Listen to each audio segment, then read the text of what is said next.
네, 오늘 함께할 두 분을 소개합니다. 이경 민주당 선대위 대변인, 김재석 국민의힘 도봉갑 당협위원장과 함께합니다. 어서 오십시오. 네, 안녕하세요. 네, 반갑습니다. 사생활 논란에 휩싸인 민주당의 영입 인재 1호 조동현 상임 공동선대위원장이 어제 SNS를 통해서 사의를 표명했고요. 결국 민주당이 수용을 했습니다. 어제 조동현 교수가 올린 글을 보면요. 열심히 살아온 시간들이 한순간 더럽혀지고 인생이 송두리째 없어지는 기분이다. 제가 짊어지고 갈 테니 죄 없는 가족들은 그만 힘들게 해달라. 진심으로 감사했고 죄송합니다. 안녕히 계십시오. 일단 민주당은 사의를 수용하기로 했고요. 이경 대변인께서는 먼저 해주실 말씀은 선대위의 그 분위기가 착잡하겠습니다. 우선은 그렇죠. 좋은 분위기는 아닐 것 같아요. 그렇다고 해서 엄청나게 착잡하냐라고 만약에 말씀을 주신다면은 미안함이 아마 있지 않을까. 이거는 이제 국민 정서를 약간 배제한 선대위의 어떤 개개인의 입장에서는 좀 미안함이 있을 것 같습니다. 그래서 어제 좀 연락이 두절이 됐었어요. 그래서 저희가 민주당 쪽에서 이것을 좀 경찰에 신고를 했던 것 같습니다. 그래서 아침에 다시 연락이 되었고 다행히도 그래서 지금 계속 설득을 하고 있었는데 지금 제가 내부적으로 확인한 결과로는 2시가 넘어서 설득이 되지 않아서 사퇴 의사를 좀 민주당 쪽에서 받아들인 것으로 그렇게 알고 있습니다. 근데 문제는 그런 것 같아요. 만약에 본인 얘기만 있었다면 이렇게까지 결정을 했을까? 아마 꿋꿋이 잘 버텼을 겁니다. 그런데 강용석 변호사, 저는 이분이 왜 이렇게까지 하시나? 이거 좀 본인의 그러니까 상업적인 목적으로 이랬나 할 정도로 그런 생각까지 드는데 왜 그러냐면 아이들 사진까지도 공개가 되어 있는 상황이었고 아이들 실명까지도, 그러니까 큰아이의 실명까지, 아직 초등학생입니다. 저학년이고요. 그런데 그 아이의 실명까지도 공개를 했습니다. 이런 상황에서 엄마로서는 솔직히 좀 어렵지 않았겠나. 그러니까 정치인이 아닙니다, 지금. 무슨 본인이 선거에 출마하려는 것도 아니고 단지 90여일 동안 2030을 좀 대표할 수 있고, 우선은 이제 30이죠. 그러면서 이제 직장인 여성, 그리고 이제 군이라는 특수한 그런 분야, 여러 가지로. 그리고 논문에서도 보면은, 책 낸 거 부분이요. 책 낸 부분 보면은 지금 우주 자체가 지금까지 과학의 영역이라고 생각을 했는데, 이제는 과학이 발달할수록 우주 자체도 어떤 그 전쟁의 영역으로 지금 접어들고 있고 세계적으로 이 부분을 준비하고 있답니다. 그래서 그런 부분에 대해서 연구를 하고 책을 냈었고 군에 있을 때도 정책실에서 2050년까지의 어떤 우주 정책에 관한 부분까지도 연구를 같이 정책실에 했던 부분을 연장선으로 했었는데 네. 그 모든 것들이 송두리째 없어지고 오로지 잘 살고 있는 가정, 아이를 잘 케어하는 그런 가정을 그냥 이렇게까지 그 유튜버 한 사람이 아니면 유튜버 그 한 곳이 한 사람을 이렇게까지 만드는 것이 지금 맞는 것인가 이런 생각도 들고요. 그렇습니다. 지금 상황은 좀 어려운 상황인 것 같습니다. 네, 일단 선대위에서 계속된 영입 인재들, 이런 사태는 이제 민주당뿐만 아니라 국민의힘에서 충분히 일어날 수 있는 일이기도 하고, 이번 사안을 어떻게 보셨습니까? 일단 두 가지 측면으로 보고 있습니다. 첫 번째로 개인적으로는 굉장히 안타깝다. 어떤 개인으로서의 조동현 교수는 이거는 사실 과도한 공격이라고 생각이 됩니다. 특히 앞서서 말씀하신 대로 그 자녀들의 얼굴을 공개한다든지 이름을 공개한다든지 하는 것은 사실 반인륜적인 행위라고 저는 생각합니다. 그러니까 그 조동현 교수 개인의 문제를 떠나서 그래서 이런 식으로 개인을 뭔가 후벼 파는 것은 저는 옳지는 않다는 데에는 동의를 하고 있습니다. 그렇기 때문에 사실 민주당의 인재 영입 관련돼서는 제가 비판을 하지 않을 수가 없는데요.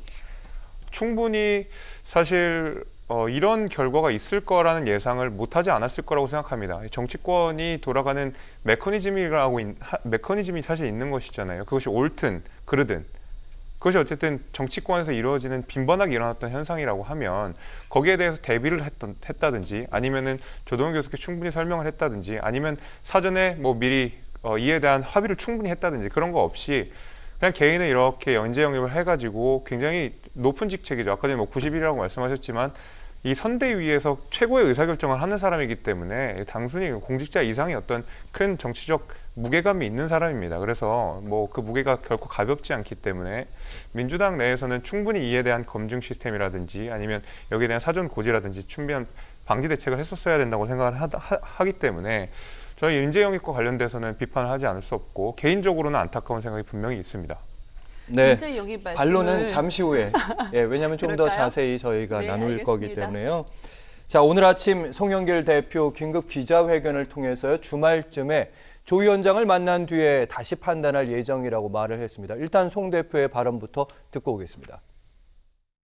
전화를 통해 저에게 사퇴 의사를 밝히면서 제발 자기 아이들, 가족들에 대해서 이런 공격을 멈춰줬으면 좋겠다. 이러한 마음을 표시했습니다. 일단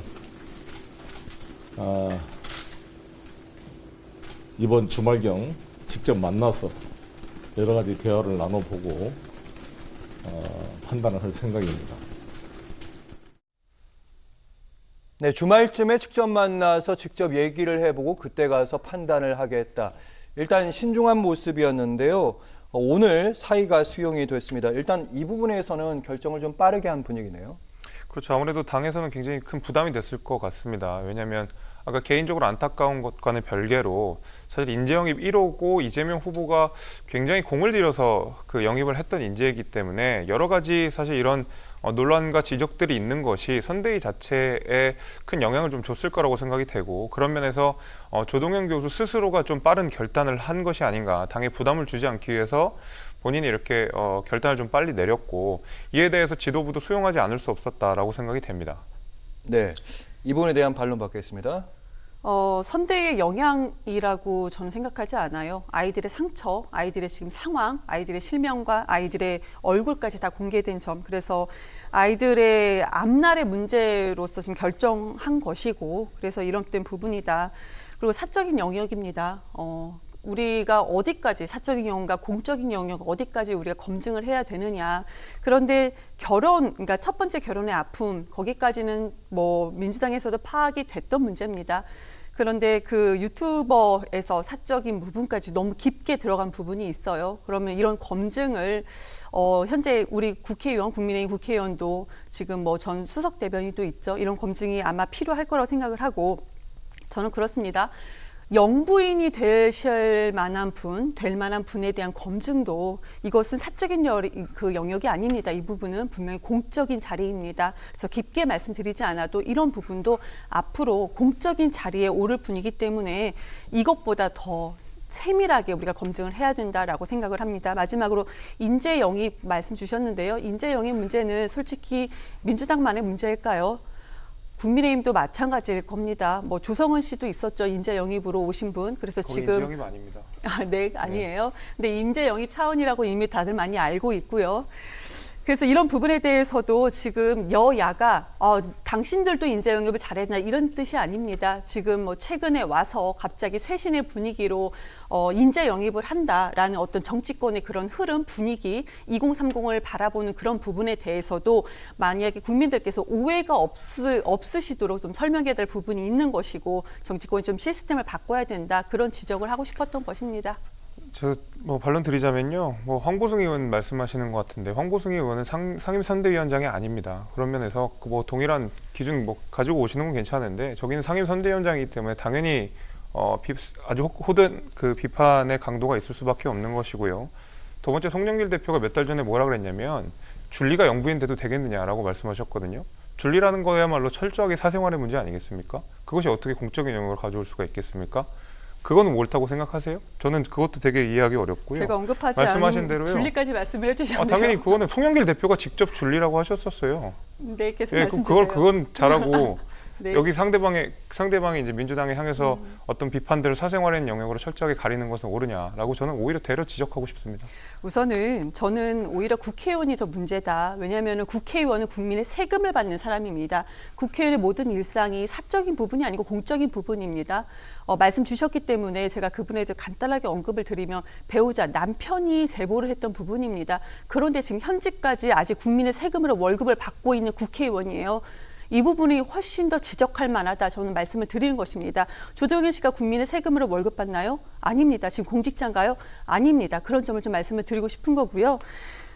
그리고요, 그 공적인 영역으로 이제 영부인은 들어가는 거죠. 누가 줄리 얘기했습니까? 여러 가지 일이 있지 않겠습니까? 아니, 그래서 송영길 그런 대표가 부분에 그걸 대해서 말씀하셨으니까 하는 얘기예요. 네, 이 부분은 그런 부분에 대해서 네. 줄리뿐만 아니고 여러 가지 영역이 지금 많이 있습니다. 수사가 되는 과정도 있고 좀 철저하게 더 검증을 해야 된다. 이런 말씀을 드리겠습니다. 사실 저희가 공적인물의 사생활 어디까지 평가해야 되느냐 이 주제도 다음에 좀 따로 시간을 내서 한번 해보도록 하겠습니다.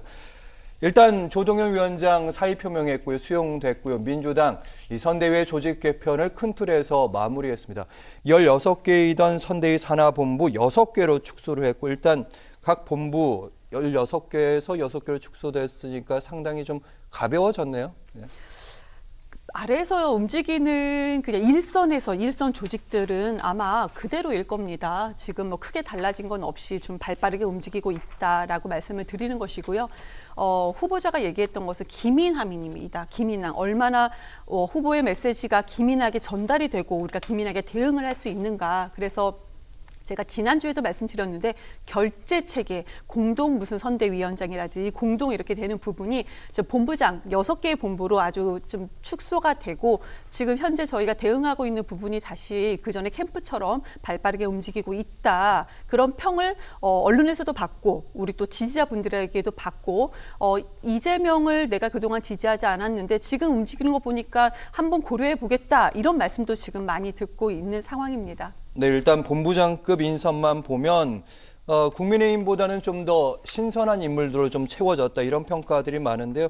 아무래도 좀 국민의힘 입장에서는 요즘에 선대위 때문에 시끄럽기 때문에 위기감을 느끼지 않나요? 그렇죠. 저희도 이제 빠르게 선대위 정비를 좀 해야 되겠다는 위기의식 당연히 느껴지는 것이고요. 뭐 시간이 좀 필요할 것 같습니다. 지금 뭐 잘 아시다시피 이준석 대표와 윤석열 후보 간에 아직 긴장 관계, 내지는 갈등 관계라고 볼 수 있는 상황들이 아직 다 해소되지 않았기 때문에 당장 이제 12월 6일 날 저희 선대위가 발족을 합니다. 그 전까지는 마무리가 잘 될 것으로 내부적으로는 다 예측을 하고 있고 합의를 하고 있기 때문에 현재도 그래서 그 전까지는 아마 이제 12월 6일 선대위가 뜨기 이전까지는 저희도 어느 정도 체계를 좀 갖춘 선대위를 출범시켜야 되겠다는 생각은 있는데 다만 저희가 구성하고 있는 선대위가 국민들 눈높이에 충분히 맞느냐 하면은 사실 그렇게 보기엔 좀 어렵다고 생각을 합니다. 그래서 조금 더 우리도 쇄신하는 그런 모습들을 좀 보여주고 인재 영입과 관련돼서 사실 이번에 큰 문제들이 많았지만은 저희가 인재 영입하는 데서도 두려움이 없어야 된다고 생각을 합니다. 그래서 이 몇 가지의 케이스를 가지고 사실 정치권에서 인재 영입 자체를 너무 두려워하게 되면은 사실 정치권에 좋은 인재들이 오는데 항상 장애가 되거든요. 그래서 저는 우리 선대위에서도 마찬가지로 민주당의 사례를 잘 우리도 그 교학 상정을 좀 하면서 좀 좋은 인재들을 유치하기 위한 선대위에 그런 노력들을 앞으로도 계속 해야 되겠다라는 어떤 반성적 이야기를 좀 드리겠습니다. 네.